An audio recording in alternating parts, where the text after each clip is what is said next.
trash everything you have in your closet. The Barbie movie just changed fashion for the next decade. And it's not Barbie who did it either. My eyes are on one guy and one guy only, just Ken. Just Ken. Just Ken. Just Ken. Just Ken. Just Ken.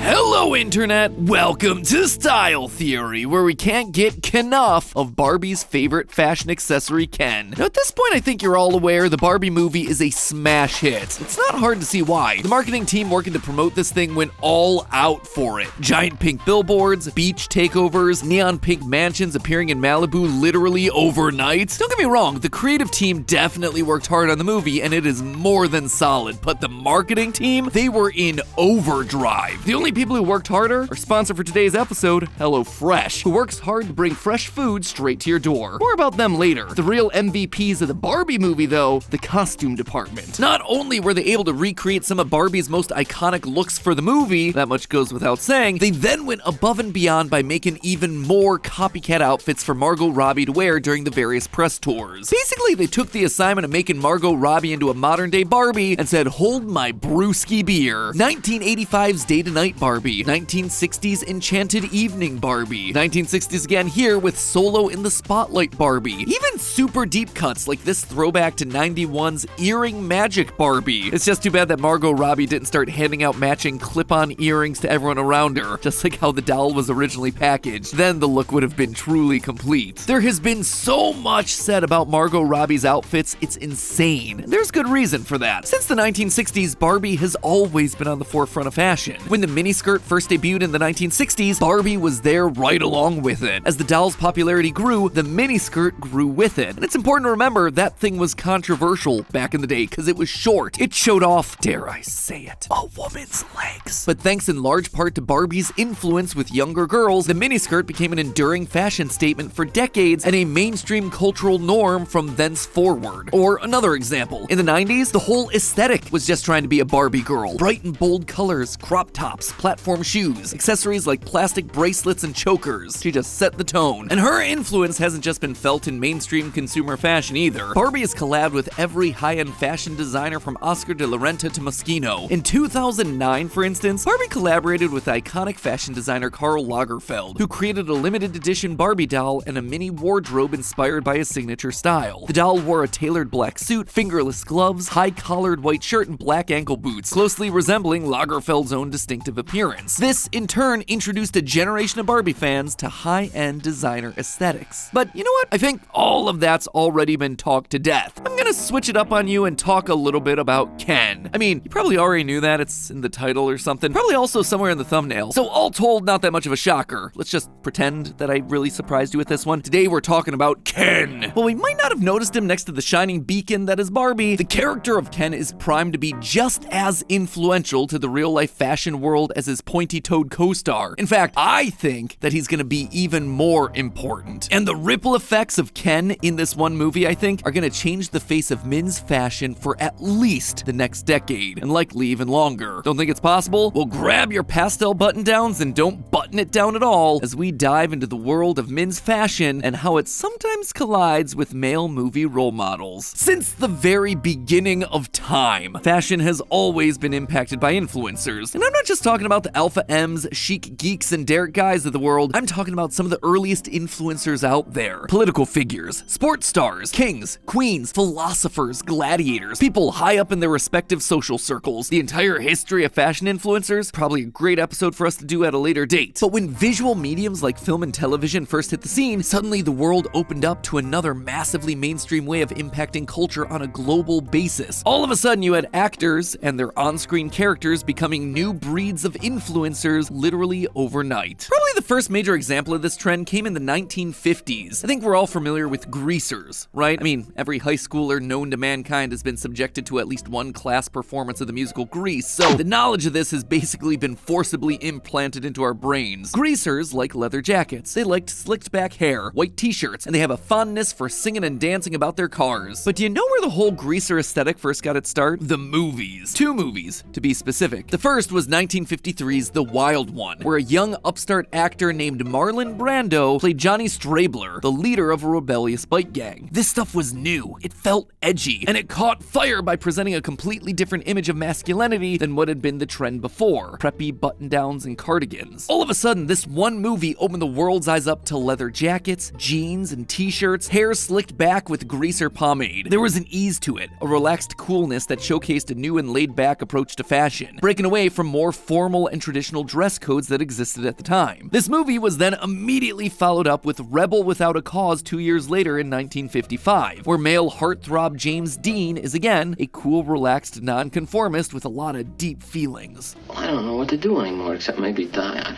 A lot of deep feelings. It resonated with younger viewers who saw a reflection of themselves, or at least who they wanted to be, on screen. And with that came the fashion. On top of the jeans, t-shirt, and hair, one of the most influential aspects of Rebel Without a Cause was James Dean's signature red windbreaker jacket, which became an iconic symbol of youthful defiance for the decade. It became a must-have fashion item for anyone who was cool and hip and young and with it. And thus, the 50s found their iconic male fashion, which would then be remembered forever in the history books and on the cafetorium stage every time a high school senior was forced to belt out "Go Grease Lightnin'." 20 years later, this pattern would actually happen all over again. Style in the 60s was heavily influenced by the British invasion, specifically Beatlemania, as British musicians crossed over the pond to find success here in the US. And with them, they brought hordes of screaming fans. Just so many screaming fans for this. Some of the fences hold, others do not. But they also brought with them their British fashion. This mod style, as it was known, featured slim-fitting suits, turtlenecks, and bold patterns. Meanwhile, more everyday attire had a relaxed look: tie-dye shirts, bell-bottom jeans, floral patterns. That would then see its next massive evolution in 1977, when Saturday Night Fever hit movie theaters.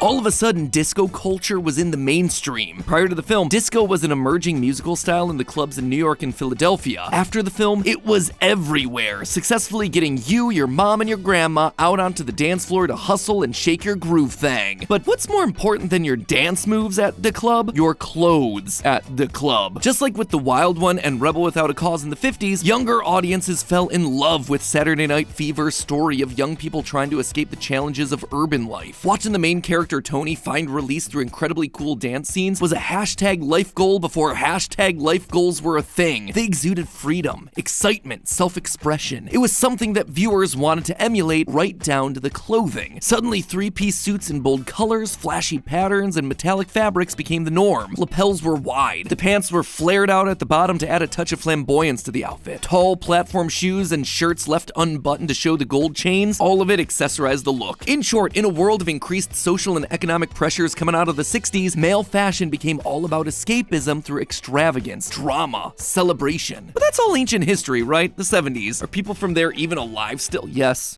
they are. But I also get it. This was the time before the internet. I mean, these people had never even heard of a fidget spinner before, let alone lived through the 3 months that they were popular before immediately descending into the world of self-ironic parody. But just one more example will show you the impact that one movie can have over the course of fashion culture: The Matrix. When this thing came out in 1999, it changed everything. And I do mean everything. Filmmaking, technology, how we view technology, popular philosophy. You couldn't have a conversation with anyone that year without someone casually dropping, "There is no spoon," or "What if I told you?" Not all that surprising considering the memes live to this very day. Even the concept of the whole red pill versus blue pill thing, it started here in this movie from 1999. But of course, it also impacted fashion. This one film brought the cyberpunk aesthetic to the mainstream. Prior to The Matrix, it was all just casual and grunge. Things were laid back, baggy. You had flannel shirts with ripped jeans and combat boots. It was the embodiment of an anti-fashion aesthetic. It was also a direct reaction to the more polished and flamboyant styles that were coming out of the 1980s. And so what did The Matrix bring to the table to combat grunge? Structure, form, power, energy, sleek black leather outfits, sharp sunglasses, and of course, the very long coats. To this very day, if you have yourself a long black coat, it immediately gets classified classified as a quote-unquote Matrix coat. Elements of the Matrix's fashion were featured in editorials and runway shows for years after the film's release. Alexander McQueen in 2000, Jean-Paul Gaultier in 2001. Sure, consumers were eager for these items, but even the biggest names in fashion were inspired by the looks of this movie. And the inspiration never really went away either. As recently as 2017 and 2018, you saw more runway shows riffing on the style again, as nostalgia for the movies and hype around the new sequel ramped back up. Now, obviously, it didn't have the same impact a second time around, but the first time it hit theaters was undeniable, and it had ripple effects in fashions for decades later. The point of all of this is for me to show you that time and time again, we see big cultural milestone movies with a direct appeal to younger viewers shaping the face of fashion each and every time they release. What other commonality do we see across them? A directly opposite fashion sense to everything that came before. Before the greaser, there was the prep. Before the flair of disco, there was the prim and proper mod. Before the Matrix, it was the oversized grunge. Which brings us back to Barbie and its overwhelming amount of Kenergy. On the whole, men's fashion has been fairly stagnant since the mid-2000s. It's been a constant mix of athleisure and graphic tees. You're either getting ready to work out or you're wearing your fandom on your chest. Mix in the occasional hoodie or hipster beanie and you are set. Colors, forget about it. Oatmeal with a side of gray. Even in Hollywood, the land of glitter and over-the-top fashion, there have been very few exceptions to this rule. Classic tuxedos, basic suits, and lots of blacks and neutrals. And these trends were only made more pronounced during the pandemic. I mean, why wear anything other than sweats when you're not gonna be leaving the house? Why wear anything fun when there's no one around to see it and nowhere to wear it? The already shallow pool of men's fashion practically froze over. The system was set up, just waiting for something to come around and break it. Enter Kencore. Inspired by the new Barbie movie, Kencore is characterized by its bold, vibrant, self-expressive aesthetic, an aesthetic that incorporates elements of classic menswear with modern twists. Kencore outfits feature bright colors, bold patterns, and statement pieces. Big fur coat, lightning headband, fringe. Sure, in Ken's world, the plastic painted sky's the limit, but it doesn't even have to be that extreme. A pink suit, a teal shirt, some neon. I mean, we've been seeing celebrities like Harry Styles, Jaden Smith, and Jimin breaking down boundaries on the definition of menswear for a while now. But you needed a big cultural milestone moment to make it mainstream, to break the boundary further and finally cross into the world of the everyman. The success of the Barbie movie, this is that moment. They walked so that Ken could run. Ever since the first set photos leaked back in September of 2022, we've seen more and more menswear leaning into that irresistible Kenergy. Brands are leaning into colors and patterns for men. And yeah, they're even taking inspiration from all that denim. You're even seeing the same mix and match of fabrics and clashing patterns that Ken is known for. And now, on the runways and press events as hype around the movie reached its fever pitch, you had the cast and crew leaning in hard. Let's start with the man of the hour, the king of the Kens himself, Ryan Gosling. Before Barbie, Ryan's go-to looks were pretty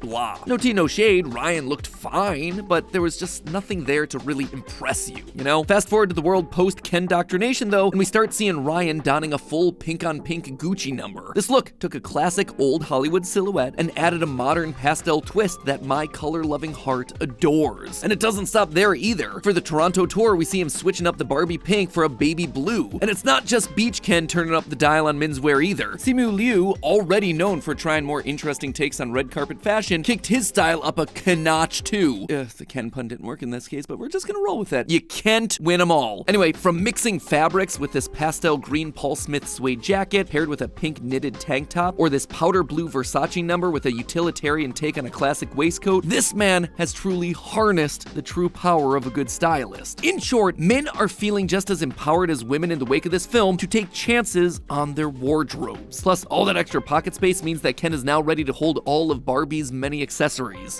Shoot, I'm doing it again. I'm making Ken's fashion about Barbie. That's also why you have a second pair that are mirrored so you can reflect Barbie's greatness, because that's really your job. Wrong, Ken. You can shine too. In the end, the Barbie movie is doing a lot for women in both the fashion world and beyond, but it also seems to be doing something equally impossible, changing menswear for the better, to let the boys finally know that they too can wear unique, exciting clothing and not feel self-conscious, just like the doll's been preaching to Barbie all these years. Seriously though, can I get one of those pink or green jackets? They look awesome. But hey, if your Kenergy's feeling a bit low, you can always recharge with the help of today's sponsor, HelloFresh. Thinking of throwing an epic dinner party for all your favorite Barbies and Kens? HelloFresh takes the panic out of meal planning by delivering pre-portioned ingredients straight to your door. And there is nothing to worry about when it comes to helping keep your plastic physique looking fantastic. HelloFresh offers a variety of meal meal plans to fit every doll's personal goals. Yes, I'm speaking to you, all you career beach Kens out there. I'd suggest they're a fit and wholesome option for you. Not only is it delicious, but it also takes the hassle out of staying healthy. But if there's more mouths to feed around the house, like say you got some Kellys and Tommies waiting for you when you get home, try out the family-friendly option. Great for those tiny tots always keeping you on your toes. Get it? Because Barbie is always on her toes. And if you are still starving, well, you can add more food from HelloFresh's amazing selections of snacks, sides, and more. Plus, it's more affordable than takeout. And just for all of you here in Theoryland, HelloFresh is giving you a special offer of 50% off plus free shipping. Talk about a sweet deal. So go on over to HelloFresh.com and then use the code 50StyleTheory at checkout to get started. That is HelloFresh.com with the code 50 StyleTheory to get yourself 50% off your entire order and free shipping. Link is in the top line of the description for you. And as always, remember, my friends, that's just a theory. A style theory. Keep looking sharp.